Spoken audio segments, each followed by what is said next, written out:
오늘 요한복음 2장 1절에서 12절 말씀 가지고 가나의 혼인잔치의 비밀, 가나 혼인잔치의 비밀, 잔치가 시작되었다라는 제목으로 하나님 말씀 증거하겠습니다. 요한복음 오늘 6번째 시간입니다.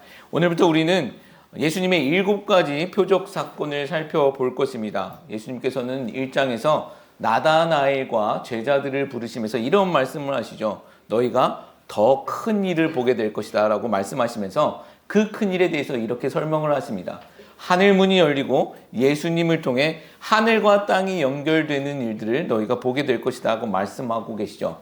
여기서 더 큰 일, 하늘 문이 열리고 예수님을 통해 하늘과 땅이 연결되어지는 이 사건이 오늘부터 살펴볼 그 7가지 표적 가운데 잘 드러나 있습니다.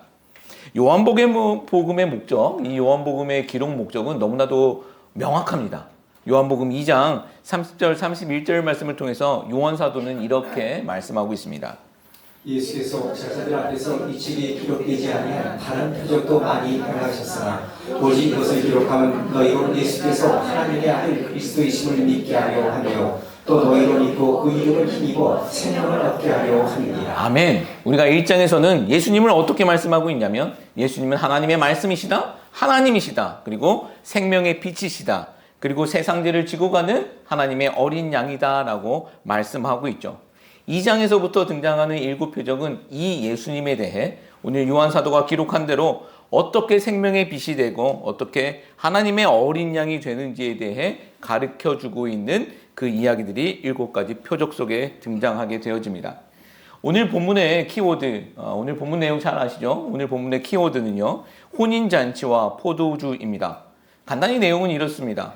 혼인잔치에 포도주가 떨어집니다. 예수님은 물 항아리에 물을 가득 채우라고 말씀하시고 그 물을 포도주로 바꾸십니다. 그래서 혼인잔치가 잘 치루어진다라는 것, 우리가 잘 알고 있는 내용이죠.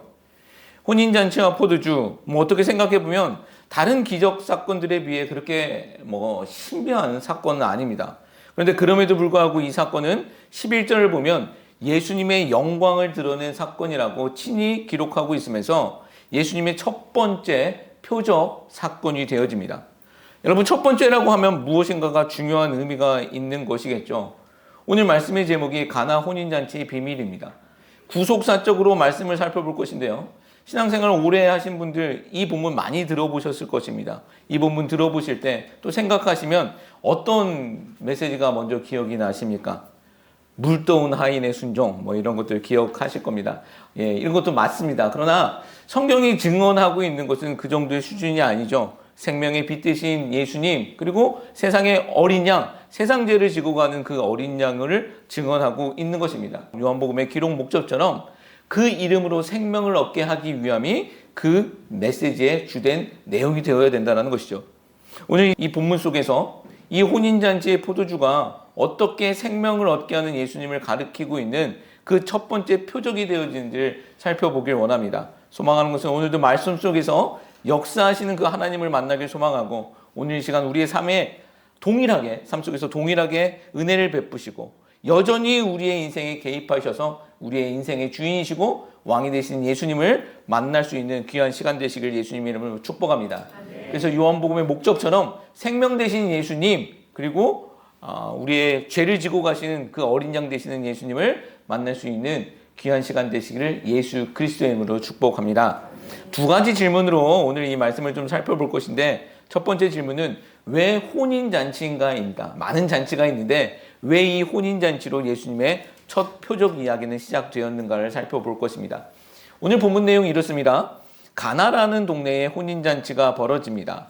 우리 가나, 우리 지난번 시간 나다나엘을 부르는 사건을 기억해 보십시오. 나사렛에서 무슨 선한 것이 나올 것이냐라고 말했었던 그 나다나엘의 고향이 이 가나였습니다.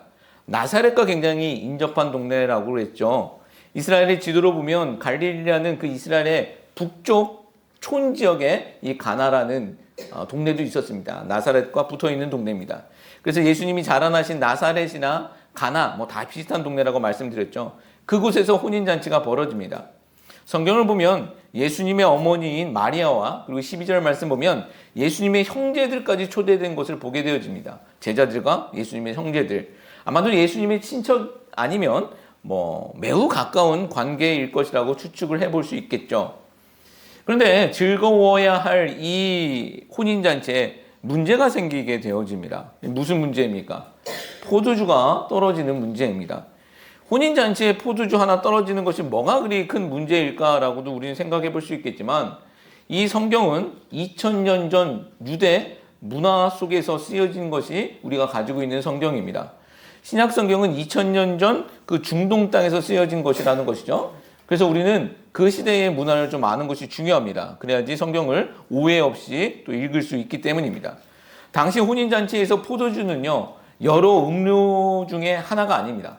여러 음료 중에서 선택할 수 있는 하나, 콕이냐 아니면 사이다냐 이런 것이 아닙니다. 그냥 꼭 필요한, 정말 필요한 필수 요소가 되었다라는 것이죠. 선택이 아닌 필수였습니다.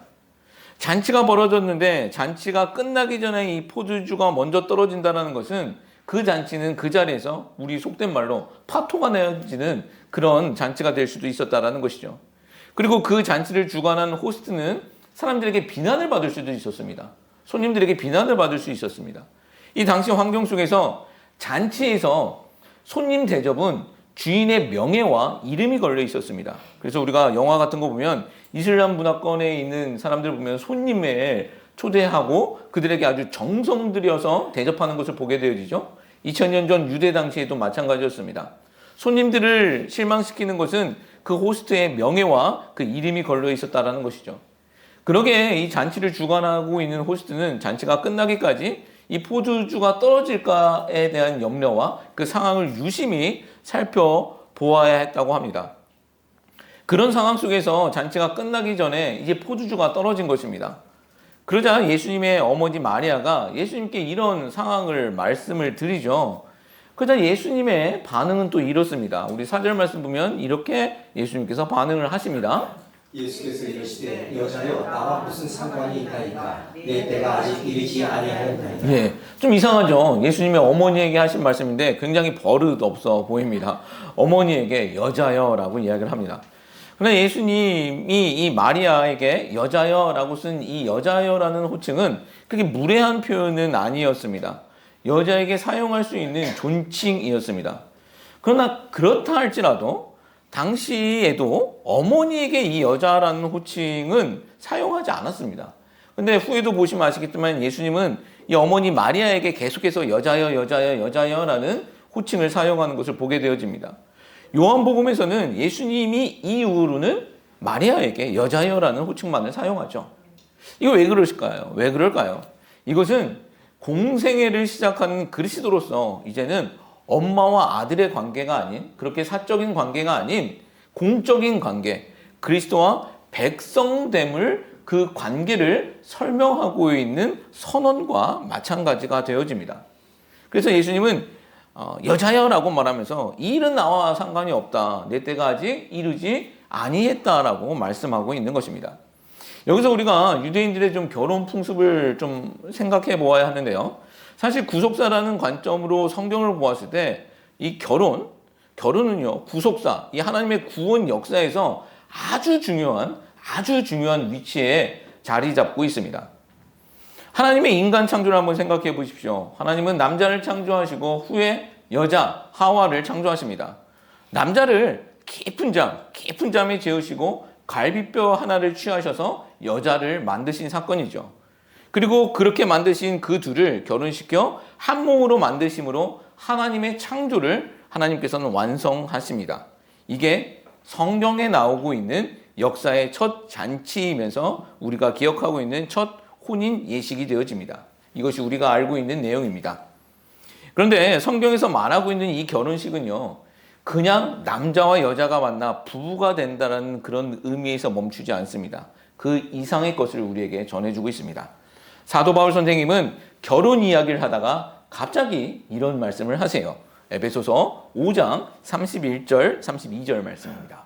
그러므로 사람이 부모를 떠나 그의 아내와 합하여 그 둘이 한 육체가 될지니 이 비밀이 크도다. 나는 그리스도와 교회에 대하여 말하노라. 아멘. 결혼 이야기를 하다가 비밀이 있다라고 말씀을 합니다.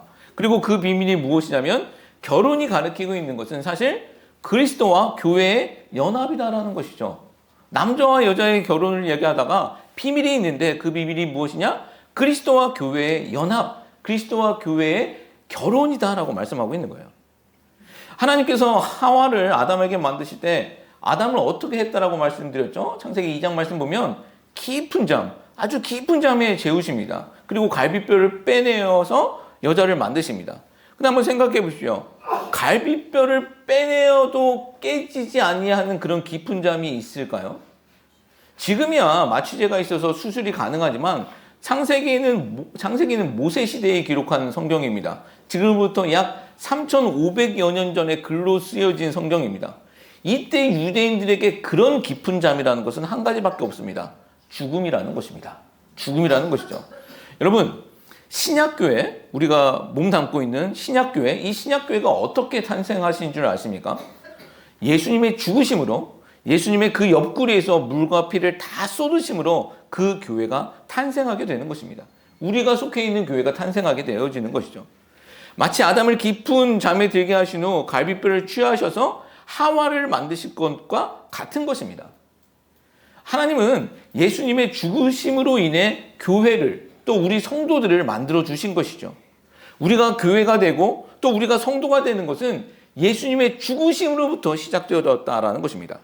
우리 인간 김은광이 성도가 되고 교회가 되는 것은 순전히 내 자격, 내 실력이 아니라 오로지 예수님의 죽으심으로부터 시작되었다라는 것이죠. 여러분, 이것이 우리의 이야기인 줄 믿습니다. 예수님의 죽으심으로 우리가 성도가 되고 교회가 되어지더라는 것이죠. 자, 이렇게 예수님의 죽으심으로 성도와 교회가 된 우리는 어떻게 되는 것일까요? 성경의 제일 마지막인 요한계시록에서는 또 하나의 큰 잔치로 그 이야기가 끝이 나는 것을 보게 되어집니다. 그 잔치가 바로 요한계시록 19장에 등장하고 있는 어린 양의 혼인 잔치입니다. 여러분, 이거 꼭 기억하셔야 합니다. 역사의 마지막 잔치는 어린 양의 혼인 잔치라는 것입니다. 신랑 되시는 그리스도와 신부된 교회가 결혼식을 올림으로 인간의 역사, 세상의 역사는 그렇게 끝이 나게 되어지더라는 것이죠. 그렇게 우리 인간의 역사와 세상의 역사는요, 아담과 하와의 결혼식으로 시작하여 마지막 날 어린 양이 되신 예수님과 교회가 된 성도들의 결혼식으로 그 역사는 끝이 나고 이제는 영원이라는 하나님의 시간 속으로 우리가 들어가게 되어진다는 것이 성경이 증언하고 있는 바입니다. 이렇게 성경의 시작과 끝은요, 결혼식으로 시작하여 온전한 결혼식으로 마무리가 되어지는 것입니다. 우리 성도와 교회가 참여해야 할 결혼식은요, 이 마지막 날 온전하고 완전한 이 어린 양의 혼인잔치, 이 결혼식이 되어진다라는 것이죠. 아멘. 예. 예수님이 왜 마리아에게 결혼식에 포도주가 떨어진 사건을 가지고 나와는 상관이 없고 아직은 내 때가 이르지 않았다라고 말씀하신 것을 좀 아시겠습니까? 예수님과 상관이 있고 예수님의 때에 이루어질 결혼식은 따로 있었기 때문이다라는 것이죠. 그것을 예수님께서는 말씀해주고 계시는 것입니다. 이것을 기억하시면서 우리가 유대인의 결혼 풍습을 조금 더 깊이 한번 생각해 보기를 원하는데, 이 유대인의 결혼 풍습, 이 이스라엘의 결혼 풍습을 아시면 오늘 이 말씀뿐만 아니라 성경에 정말 많은 말씀들이 더 풍성하게 우리가 이해가 되실 거예요. 우리 그림을 한번 보여주실래요? 그림, 이스라엘의 결혼 풍습 사건입니다. 유대인들의 결혼은요, 크게 두 번의 예식을 통해 이루어집니다. 이것을 우리는 세 단계로 오늘 나눠서 설명해 볼 것인데요. 첫 번째는 정혼, 약혼이라는 예식이 있습니다. 오늘날 우리가 하고 있는 이 약혼과 비슷하지만 그보다는 훨씬 더 책임감 있고 효력이 있는 강력한 예식입니다. 법적인 효력이 있는 예식이 되어집니다. 이 예식에는 본 예식과 마찬가지로 손님들을 증인으로 세우고 잔치를 벌였다고 합니다.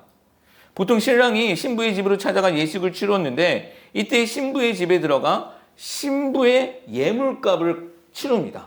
신부의 값을 치르는 거예요. 이건 뭐 노예처럼 사고 파는 이야기가 아닙니다. 당시 문화 속에서는 신랑이 신부의 값을 치렀어야 했습니다.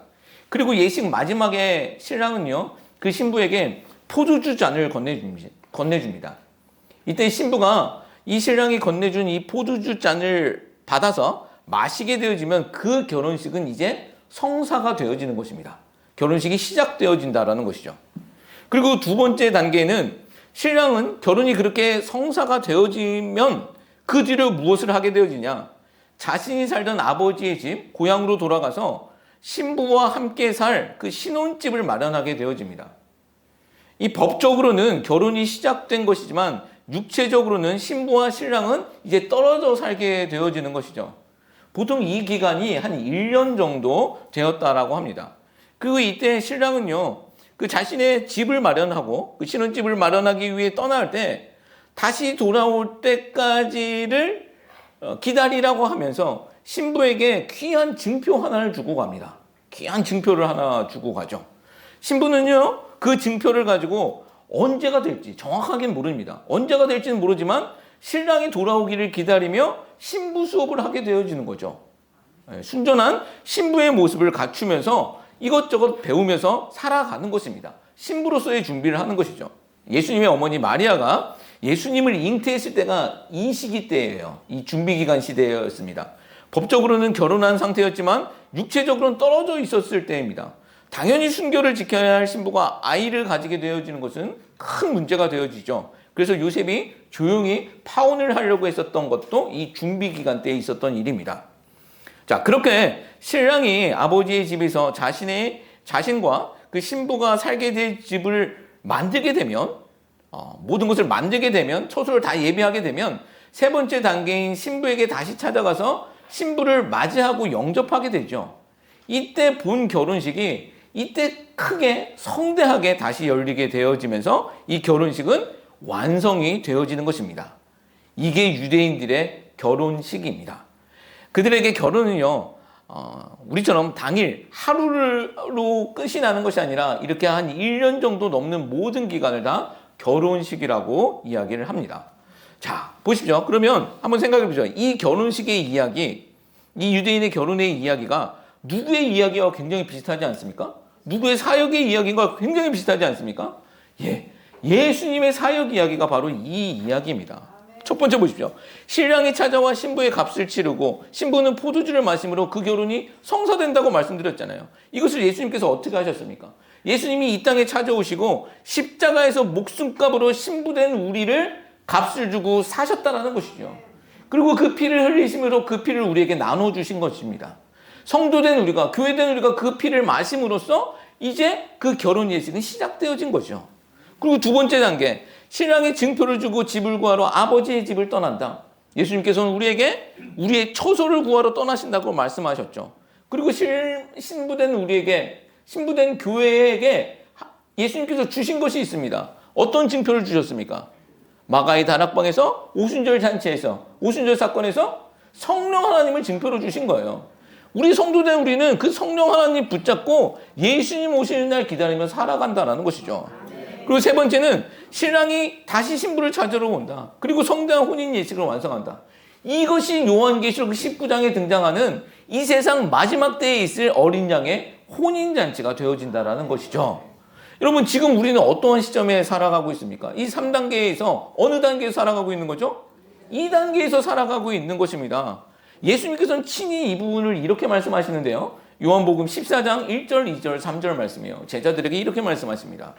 너희는 마음에 근심하지 말라. 하나님을 믿으니 또 나를 믿으라. 내 아버지 집에 거할 곳이 많도다. 그렇지 않으면 너희에게 일렀으리라. 내가 너희를 위하여 거처를 예비하러 가노니 가서 너희를 위하여 거처를 예비하면 내가 다시 와서 너희를 내게로 영접하여 나 있는 곳에 너희도 있게 하리라. 아멘, 아멘. 예수님께서 명확하게 말씀하시잖아요. 우리는요, 두 번째 시점을 살아가고 있는 것입니다. 신랑을 기다리는 신부로 살아가고 있는 것이죠. 교회로서, 성도로서, 거룩한 신부로서 우리는 신랑을 기다리고 있는 그 모습으로 살아가야 하는 것이 우리의 정체성이 되어지더라는 것입니다. 또 예수님은요, 그렇게 기다리고 있는 신부된 교회에게 아까 말씀드렸죠? 무엇을 징표로 주셨습니까? 성령 하나님, 성령님을 우리에게 징표로 주신 거예요. 우리는 그 성령 하나님과 동행하면서 살아가는 것이죠. 이렇게 예수님의 사역이 유대인들의 결혼 예식으로 명확하게 설명이 되어질 수 있는 것입니다.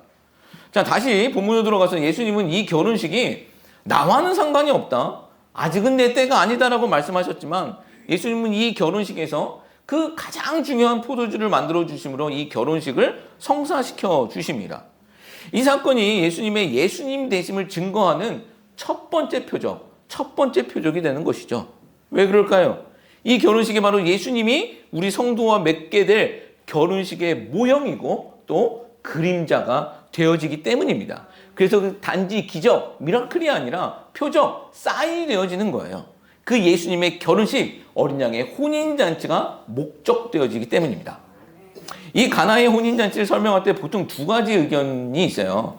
이 혼인잔치는 첫 번째 결혼인 이 정혼식, 아까 말씀드렸듯이 이 정혼식을 상징하는 것이다 라고 말씀하시는 분들도 있고, 또 다른 분들은 아니야, 마지막 결혼식, 완성된 결혼식을 상징하는 것이다 라고 이야기하시는 분들도 있습니다. 근데 어떤 것이 맞고 어떤 것이 틀린 것은 아닙니다. 그렇지만 저는 이 혼인잔치가 그리고 있는 것은 첫 번째 결혼 예식인 정혼잔치, 이 약혼잔치라고 저는 생각을 합니다. 예수님의 공생의 첫 표적, 그 기적 사건은요, 물을 포도주로 바꾸신 사건입니다. 그리고 11절 말씀 보십시오. 11절 말씀 보면 이 부분을 이렇게 설명하고 있어요. 예수께서 이 첫 표적을 갈릴리 가나에서 행하여 그의 영광을 나타내시며 제자들이 그를 믿으니라. 자, 누가 그를 믿었습니까? 제자들이 믿었습니다. 자, 그러면 예수님이 죽기 직전 제자들에게 베푸신 공생의 마지막 사역은 무엇일까요? 지금 제자들에게 베푸신 첫 번째 표적과 기적 사건은 이 물이 변하여 포도주 되어지는 사건인데, 자, 예수님의 공생의 마지막 제자들에게 베푸신 사건은 무엇일까? 최후의 만찬 사건이에요. 예수님은 포도주를 돌리시면서 이것이 내가 흘릴 피다라고 말씀하시면서 제자들에게 나눠주시죠. 그리고 제자들은 그 포도주 잔을 마십니다. 이 포도주 잔을 마신 제자들은요, 이제는 그냥 제자가 아니라 결혼 예식으로 보면 이제는 신랑의 포도주를 마시는 신부가 되어지는 것이죠. 이제는 신랑의 포도주를 마시게 된 신부가 되어지는 것입니다. 이제 결혼 예식이 시작되어졌다는 것이죠. 그리고 예수님이 십자가에서 돌아가시고 또 부활하시고 승천하십니다. 여러분, 예수님의 사역이 거기서 끝이 납니까? 아니죠. 처소를 예비하시면 언제일지는 모르지만 반드시 돌아오신다라고 말씀해 주셨잖아요. 아멘. 무엇을 위해입니까? 완전한 결혼식을 위해, 그리스도와 교회의 결혼을 완성하시기 위해, 우리와 결혼하시기 위해 다시 돌아오신다고 분명히 말씀하고 계시더라는 것이죠. 아멘입니다. 오늘 본문의 결혼식에서 예수님이 베푸신 포도주는요, 단지 손님들의 그 흥을 돋구는 그런 도구만은 아닙니다. 신부에게 신랑이 전해주는 포도주라는 의미도 그 안엔 있는 것이죠. 말씀드렸지 않습니까? 예식의 마지막은 신랑이 신부에게 포도주를 건네야 합니다. 그리고 신부가 그 포도주를 마셔야 그 결혼식은 성사가 되어지는 거예요. 이때 포도주가 없으면 그 예식이 아무리 화려하고 아무리 많은 손님이 있다 할지라도 그 예식은 헛것이 되어지는 것이죠. 여러분, 이 문제를 예수님이 포도주를 변하게 하셔서 이 문제를 해결해 주신 것입니다. 또 이것은요, 마치 최후의 만찬 때 예수님이 제자들에게 포도주를 베푸신 사건과 매우 같은 것이죠. 신랑으로서 제자들에게 내 신부가 되어주렴 하면서 제자들에게 나눠주신 거예요. 구약시대에는 하나님이 이스라엘 향하여 내 신부라라고 말씀을 하셨죠. 근데 여러분, 이스라엘이 그 신부됨을 버렸습니다. 신랑 대신 예수님 말고 다른 남자들을 찾은 것이죠. 이것이 구약에서 나오고 있는 우상 숭배가 되어집니다. 그러자 예수님이 그 깨진 결혼을 회복시키시고 재창조하시고 새롭게 재정하시는 것, 그것이 예수님의 사역이고 십자가 사건입니다. 아멘. 여러분, 우리가 지금 마시는 성찬, 우리 성찬식 할 때 성찬 하시잖아요. 마시는 이 성찬의 의미가 무엇인 줄 아시겠습니까? 내가 예수님의 신부가 되겠다라는 것을 다짐하며 의식하는 의식이더라는 것이죠. 그러기에 저는 이 가나 혼인잔치가 보여주고 있는 것은 첫 결혼 예식인 정혼식이라고 생각을 합니다. 이것이 왜 중요하냐면 이 요한복음이 기록될 시기가 약 한 AD 90년에서 한 100여 년쯤 될 시기입니다. 1세기 후반부거든요. 예수님의 12제자 중 가장 유일하게 오래 살았던 이 요한 사도가 노구의 몸이 되어서 쓴 성경이 이 요한복음, 그리고 요한 1, 2, 3서, 그리고 요한 계시록이 되어집니다. 이 당시에는 평온한 시기였을까요? 교회가 평온을 누리고 있는 시기였을까요? 아닙니다. 이때도 굉장히 큰 박해를 받고 있을 때였습니다. 우리가 잘 알고 있는 네로 황제의 박해, 네로 황제의 박해, 로마에 불이 나죠. 그리고 불난 그 원인을 기독교인들에게 다 돌리게 되어집니다. 그래서 수많은 기독교인들이 이때 학살, 순교를 당하게 되어지죠. 그리고 나서 두 번째 박해가 또 시작되어지는데 도미티안 황제라는 사람의 박해가 시작되어집니다. 이때 박해는 로마 황제의 박해 때보다 훨씬 더 심각하게 이루어집니다. 우리가 잘 알고 있는 그 잔인한 처형들이 다 이때 이루어지죠. 사자의 밥이 되고 원형 경기장에서 죽어가고 불 위에 올려져 있는 그 모든 그런 사건들이 이 도미티안 황제 때 아주 극에 달하게 되어집니다. 이 황제는 자기가 신이라는 거예요. 그래서 자신을 섬기라고 선포를 합니다. 당연히 우리 그리스도인들은 이것을 거부하죠. 이것이 문제가 되어 심각한 박해가 일어납니다. 정말 많은 그리스도인들이 이 요한복음을 기록할 때 이런 일들이 있었습니다. 많은 제자들이 돌아가셨고 이미 예수님의 제자들은 다 순교의 현장에서 하나님께 다 올라간 상태입니다. 생각해 보십시오. 교회에 얼마나 많은 아픔과 또 비통함의 외침들이 있었겠습니까?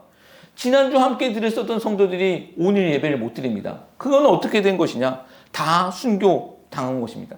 원년 경기장에 끌려가서 사자의 밥이 됐고 또 로마의 거리를 밝히는 인간 횃불이 되어서 죽어가고 있었던 것이죠. 이러한 때 요한 사도는 펜을 들어서 이 요한복음을 기록하신 거예요. 그리고 예수님의 첫 번째 표적으로 이 혼인 예식 사건을 써 내려가신 것입니다. 자, 요한 사도는 이 복음서를 읽게 되는 그 그리스도인들이 무엇을 기억하길 원하신 것일까요? 그렇게 어렵고 박해 현장, 그 순교의 현장 가운데서 너희들이 기억할 것이 무엇인가를 그 요한 사도는 그 어떤 뜻을 가지고 이것을 기록했겠냐라는 거예요. 우리들은 예수님의 신부야. 신랑 되신 예수님은 신부된 우리들의 값을 자신의 목숨값을 주고 우리를 사셨어. 자신의 피인 포도주를 우리에게 주셨잖아. 우리 그거 다 받아 먹었어. 그러면 우리의 결혼은 이미 시작된 거야. 예수님 분명 다시 오신다고 말씀하셨으니 지금 힘들어도 우리는 그 정결함을 지켜야 돼. 우리는 우리의 거룩함을 지켜야 돼. 그 예수님 다시 오신다고 약속하셨으니 그 예수님 기다려야 돼. 이것이 요한 사도의 마음이었었다라는 것이죠. 여러분, 사도 요한의 이 말씀이 오늘 우리에게도 실제가 되었으면 좋겠습니다. 예수님 분명 다시 오십니다. 그때 그 영광스러운 결혼잔치에 주의 거룩한 신부로 참여하는 우리 모두가 되시길 소망합니다. 본문을 보면요, 제자들은요, 그때의 그림자를 보면서도 그의 영광을 보았다고 말하고 있는데 우리는 그 영광에 이미 참여한 자들입니다. 그날을 소망하며 기다리며 온전한 예식을 준비하는 거룩한 신부들 되시기를 예수 그리스도의 이름으로 축복합니다. 두 번째입니다. 왜 물 항아리를 포도주로 바꾸어 주신 것일까? 두 번째 질문이에요. 예수님께서는 이 땅에서 자신의 첫 표적을 물을 포도주로 바꾸시는 사건으로 그 자신의 첫 표적을 이루십니다. 결혼식에서 왜 포도주가 중요한 것인지에 대해서는 말씀을 드렸고요. 그리고 우리는 이 결혼식이 단지 사람의 결혼식만을 이야기하는 것이 아니라 예수님과 교회의 결혼식을 상징하고 있다는 것도 우리가 배웠습니다. 자, 그러면 포도주가 무엇을 상징하고 있는 것일까요? 명확하죠. 예수님의 말씀대로 이 포도주는 예수님의 보혈, 예수님의 피를 상징하고 있는 것입니다. 근데 왜 물을 예수님의 피를 의미하는 그 포도주로 바꾸셨을까? 그냥 오병이어 때처럼 그냥 물 주전자 안에서 아니면 포도주 주전자 안에서 그 포도주를 얼마든지 변화시킬 수도 있는 거잖아요. 계속 나오게 하실 수도 있는데 굳이 물 항아리에 물을 뜨게 함으로써 그 물을 가득 채우시고 그 물을 왜 포도주로 바꾸셨을까? 뭐 이런 생각 한번 해보셨습니까? 근데 6절 말씀을 보면 유대인의 정결례식에 사용되어지는 돌 항아리 6개에 예수님께서 물을 채우라고 말씀을 하시죠. 여기는 분명히 어떤 의미가 있는 것 같습니다. 유대인들의 그 정결례식에 사용하는 그 물이 무엇이냐면 유대인들은 율법적으로 밖에 있다가 집으로 들어오게 되면 또는 부정한 것을 만지게 되거나 밟게 되어지면 반드시 접촉한 손과 발을 씻어내야 했습니다. 이것은 단지 그냥 위생법만을 이야기하는 것이 아닙니다. 그래야만 자신이 하나님 앞에서 정결케 깨끗게 되었다라고 믿었던 것입니다. 그래서 유대인들의 집에는 항상 이 정결례식에 사용되어지는 돌 항아리, 이 물 항아리가 준비되어 있었습니다. 유대인들에게 있어서 이 물 항아리는요, 이방인들과 구별되어지는 율법을 가지고 있는 자신들만의 시민권과 같은 것이었죠. 이 집에 물 항아리가 있으면 하나님의 백성이었구나라는 것을 알게 되었다라는 거예요. 근데 우리는 구약 성경을 읽어보셔서 잘 아시지 않습니까? 유대인들이 정말 하나님의 백성으로 그렇게 하나님이 원하시는 대로 살았습니까? 그렇지 못했습니다. 물 항아리만 가지고 있다고 깨끗해지는 것이 아니더라는 것이죠. 그럴 수 없었다라는 것입니다. 지금 예수님은 그 율법을 상징하는 물, 사람들이 나를 깨끗게 해줄 것이다라고 생각하고 기대했었던 그 율법을, 그 물 항아리를 예수님은 자신의 보혈 포도주로 상징하는 그 피로 바꾸어 주신 것이죠. 왜요? 사람을 깨끗게 하는 것은 율법이나 물이 아닌, 사람의 공로가 아닌 오직 예수 그리스도의 보혈 때문이기 때문이다라는 것이죠. 그 보혈 하나이기 때문입니다. 이 예수님의 첫 표적은 이제는 율법의 시대가 아닌 은혜의 시대, 이제는 보혈로 시작되어지는 은혜의 시대가 시작되었다는 것을 증언하고 있는 선포가 되어지더라는 것입니다.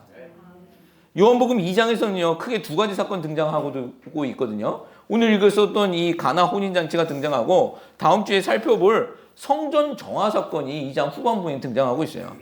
좀 어울리지 않을 것 같은 이 두 가지 사건, 이 혼인잔치 사건과 성전 정화 사건의 핵심이 무엇이냐면 율법과 성전으로 대표되어지는 옛 시대는 이제 지나가고 예수님의 은혜로 시작되어지는 새 시대, 새 창조 시대인 하나님의 나라가 시작되었다는 것을 선언하고 있는 것입니다. 이것을 예수님께서는 보여주시고 있는 것이죠. 이 시대에도 동일한 시간 속을 우리가 살아가고 있지만 어떤 이들은 옛 시대에 속해 있는 사람들이 있습니다. 자신의 열심으로, 자신의 노력으로, 자신의 무엇인가를 이룩하고 살고자 하는 사람들이 있죠. 반면 새 창조 시대의 새로운 피조물이 되어 교회라는 이름으로, 성도라는 이름으로 하나님의 나라를 살아가는 사람들도 있습니다. 우리가 그러한 사람들인 줄 믿습니다. 우리는요, 은혜의 시대, 새 창조 시대에 예수님의 보혈로 새로운 피조물이 된 사람인 줄 믿습니다. 자, 여기서 한 가지 좀 더 생각해 보고 싶은 것이 있는데, 요한 사도는 자신이 기록한 성경에 보면 유독 7이라는 숫자를 많이 사용하고 있는 것을 보게 되어집니다. 요한복음뿐만이 아니라 요한계시록에서는 더 많이 7이라는 숫자를 반복하고 있죠. 이 7이라는 숫자는 유대인들에게 창조라는 하나님의 숫자라고 말씀을 드렸었어요.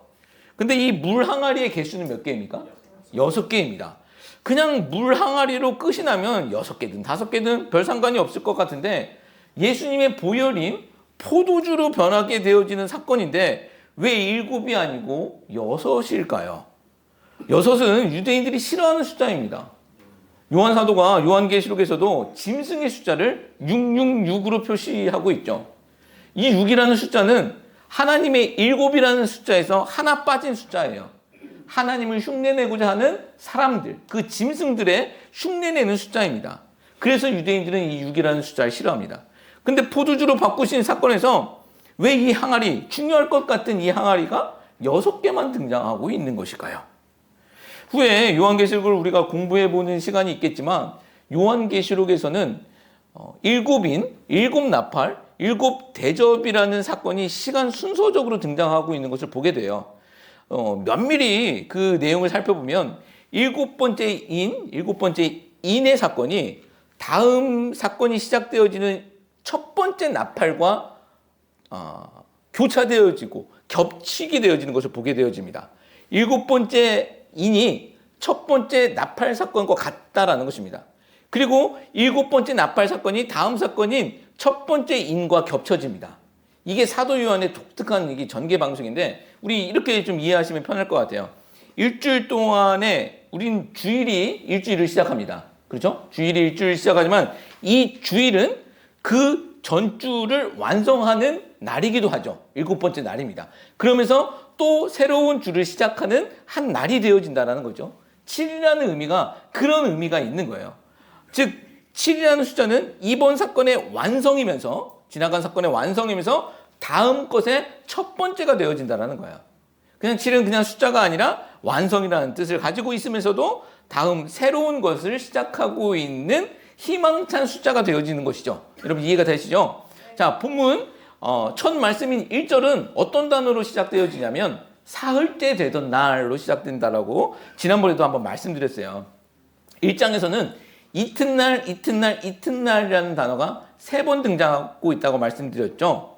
예수님의 공생애를 기점으로 해서 이튿날, 이튿날, 이튿날이 등장하고 오늘 사흘째 되는 날, 3일, 1, 2, 3, 7일째 되는 날이 오늘 시작되어지는 것입니다. 이 공생애 7일째 되는 날 예수님은 첫 표적을 보여주신 것이에요. 자, 다시 항아리로 돌아가서 6은 부족하다고 말씀드렸잖아요. 6은 부족합니다. 7이 되어야 하는데 여러분 누가 그 7번째 항아리가 된 것일까요? 바로 예수님이시다라는 거예요. 예수님께서 친히 자신이 7번째 포도주 항아리가 되셔서 율법의 시대에서 이제 율법을 완성시키신 것이고 은혜의 시대를 여시는 새로운 시대를 여시는 영광의 잔치의 그 잔이 되어 주신 것입니다. 친히 포도주 잔이 되어 주신 것이죠. 본문이 예수님의 공생의 7째 되는 날이에요. 유대인들에게는 또 7째 되는 날이라고 하면 안식일을 항상 기억합니다. 안식이라는 것을 그들은 연상을 하죠. 예수님은요, 이날 자신의 피로 참된 안식이 무엇인지 또 참된 기쁨이 무엇인지를 선언하고 선포해 주시는 거예요. 예수님의 피로만 너희들이 참된 안식과 참된 기쁨을 누릴 수 있어. 영원한 장치의 완전한 장치를 누릴 수 있어라고 말씀해 주고 계시더라는 것이죠. 이렇게 예수님은요, 자신의 포도주로 자신의 보혈로 십자가에서 흘리신 그 보혈로 새로운 시대 하나님의 나라를 시작하신 것입니다. 여러분 이것이 우리의 이야기인 줄 믿습니다. 말씀을 좀 정리할게요. 진짜 잔치가 시작되었다. 가나 혼인잔치의 비밀, 진짜 잔치가 시작되었다는 제목으로 오늘 하나님 말씀을 증거했습니다. 예수님은 가나의 혼인잔치에서 포도주가 떨어져 그 장치가 망가질 수밖에 없는 상황 속에서 물을 포도주로 바꾸어 주시는 기적을 베풀어 주셨습니다. 네, 성경은 이 사건을 기적이라고만 하지 않고 표적이라고 합니다. 왜냐? 그것이 가르치고 있는 것이 있기 때문입니다.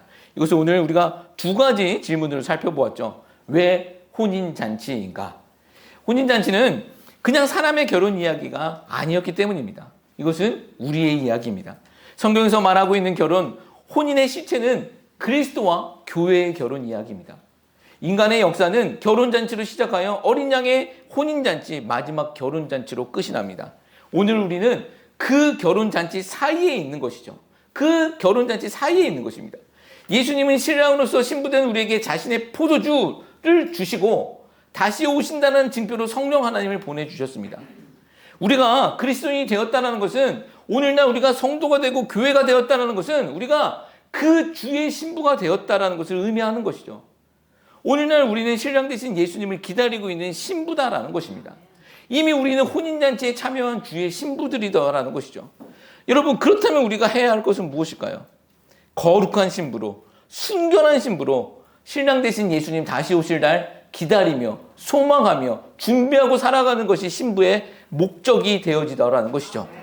자, 그러면 우리가 어떻게 이 거룩하고 순결한 신부로 이 땅 가운데 살아갈 수 있을까요? 여러분 거룩함은 구별됨이라고 말씀드렸잖아요. 우리가 세상에서 구별될 수 있는 유일한 근거 기준이 무엇이냐면 그것은 말씀뿐인 줄 믿습니다. 바른 말씀을 붙잡고 예배하며 기도하며 찬양하며 예수님 오실 날 그거 소망하며 하나님이 뜻대로 그렇게 살아갈 수 있는 우리 모두가 되시길 예수님의 이름으로 축복합니다. 그리고 2번째입니다. 물 항아리를 포도주로 바꾸어 주셨는가? 왜 물 항아리를 포도주로 바꾸셨습니까? 정결 예식에 사용되었던 그 물 항아리는 율법을 대표했었던 장치였습니다. 사람들은 율법을 통해서 자신들의 노력을 통해서 열심히 나를 씻어내면 내가 정결케 될 것이라고 하나님 앞에서 깨끗게 될 것이라고 믿었던 것이죠. 그러나 물이 우리 인간의 노력이 우리를 정결케 하는 것 아닙니다. 예수님의 보혈 그 피만이 우리를 정결케 하고 하나님의 은혜로 깨끗게 해주는 줄 믿습니다. 예수님은 물 항아리를 포도주로 변하게 하심으로 새로운 시대, 은혜의 시대가 시작됨을 선언해 주시는 것이죠. 이렇게 예수님의 첫 표적은 시작되어집니다. 그리고 예수님의 표적은 7가지라고 말씀드렸잖아요. 그 마지막 7번째 표적은 무엇인 줄 아십니까? 죽은 나사로 살리시는 거예요. 예수님의 표적 사건은요, 피로 시작해서 죽음을 이기시는 사건으로 마무리가 되어지더라는 거예요. 여러분 무엇을 말씀하고 있는 것일까요? 우리는 예수로 산다는 것입니다. 예수님의 피값으로 우리가 살게 되었다라고 말씀하고 있는 거예요. 요한복음의 기록 목적처럼 예수의 이름에 생명이 있다는 것을 우리에게 말씀하고 있다는 것이죠. 자, 그러면 또 예수님이 베푸신 기적으로 포도주를 맛본 그 연회장이 또 무엇이라고 말했냐면 10절 말씀 한 번만 더 찾아볼게요. 10절 말씀 보면 이렇게 말씀하고 있어요. 말하되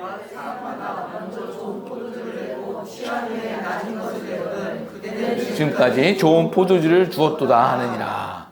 자, 사람들의 잔치는요, 좋게 시작했다가 그 끝이 허무한 것이 되는 거예요. 이게 지금 연회장의 고백이에요. 근데 예수님이 개입하신 하나님의 잔치는 처음보다 그 끝이 훌륭하다라는 거예요. 좋다라는 겁니다. 영광스럽다라는 거예요. 오늘 가나 혼인잔치 하인들이 등장하잖아요. 그 집은 부자였습니다. 보통은 물 항아리, 돌 항아리, 그거 한두 개 놓고 사는 집이었는데 그 집은 6개나 있었습니다. 그가 부자였고 또 이 잔치를 위해서 준비한 것도 많은 것이죠. 근데 예수님이 없었다면 여러분 그렇게 준비한 잔치, 그가 그렇게 열심히 한 그 화려한 잔치는 어떻게 끝이 났겠습니까? 허무한 잔치로 끝이 나고 망하고 마는 것입니다. 여러분 이것이 우리네 인생들이 준비하는 잔치의 모습과 같다라는 거예요.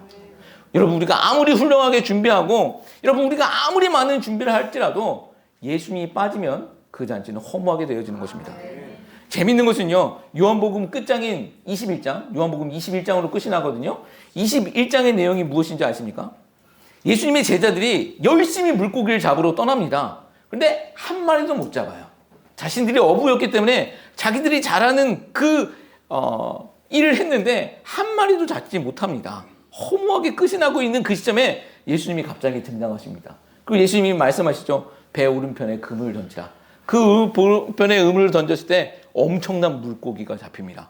153마리. 우리 모남이 그거 있는 것처럼 이 153마리의 물고기가 잡힙니다. 그리고 예수님은 그 제자들을 불러오시면서 고기를 구워주시죠. 소소하지만 자신의 잔치로 그들을 영접하고 초청하시고 불러주신 것입니다.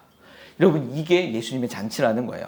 망하는 인생들에게 예수님이 개입하셔서 흥하게 하시는 이야기로, 망하게 하는 잔치에, 망할 수밖에 없는 잔치에 예수님이 참여하셔서 흥하는 잔치로 끝을 내어주시는 이야기가 요한복음에는 가득하게 담겨 있다는 거예요.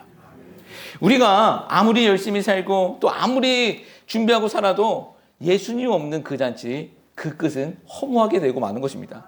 이게 성경이 말씀하고 있는 진리입니다. 처음에는 아무리 화려하고 또 화려해 보인다 할지라도 그 끝은 허무할 수밖에 없는 것이 우리네 인생들의 잔치더라는 거예요. 그러나 하나님의 잔치는요, 처음에는 너무 좁아 보여요. 그래서 가기도 싫어요. 들어가기도 싫습니다. 그래서 그 잔치에 가는 것을 반가워하지도 않습니다. 그러나 그 끝은 영광의 잔치라는 사실 잊지 마시기 바랍니다. 그 끝은 기쁨의 잔치라는 거예요. 그 영광의 잔치, 그 어린 양의 혼인 잔치의 기쁨으로 참여할 수 있는 우리 모두가 되시길 축복합니다.